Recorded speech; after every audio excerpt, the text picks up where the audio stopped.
There's nothing the Apple fan community loves more than a juicy rumor, and that has certainly been the case for iPad 2. I feel like the rumor mill has been buzzing about the iPad 2 a couple of months before it was even announced, but today is the day it is finally here. Hi, I'm MJ with iFixit, and we sent our intrepid Teardown team to the East Coast to get their hands on the iPad 2 a couple of time zones ahead of us here in California. So while I'm waiting to get my hands on mine, here's what they found. Let's start with the exteriors. The iPad 2 is 33% thinner than its predecessor, a bit lighter, and we hear that the tapered edges make it a little more comfortable to hold. Something you won't notice by holding it is that the iPad 2 also got a new model number. It's A1395. Because of how the edges are tapered, Apple had to switch from using clips to secure the display assembly on to using adhesive, meaning that if you ever need to replace your display assembly, you're going to need a heat gun and a lot of careful prying just to get it off.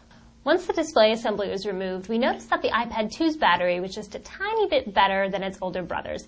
The iPad 2's battery is a 25 watt-hour unit compared to the original iPad's 24.8 watt-hour battery. With such a small difference, it's safe to say that any improvement in battery performance can be attributed to software and other hardware changes.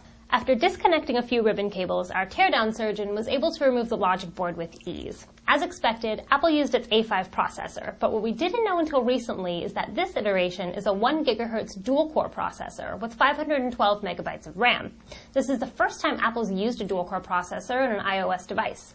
Another thing that's interesting is that the processor in our iPad 2 has manufacture dates of late January to mid-February 2011, making it appear that they were ramping up production right through the very last minute. As far as the front and rear-facing cameras are concerned, there aren't any big surprises. The FaceTime camera is VGA, and while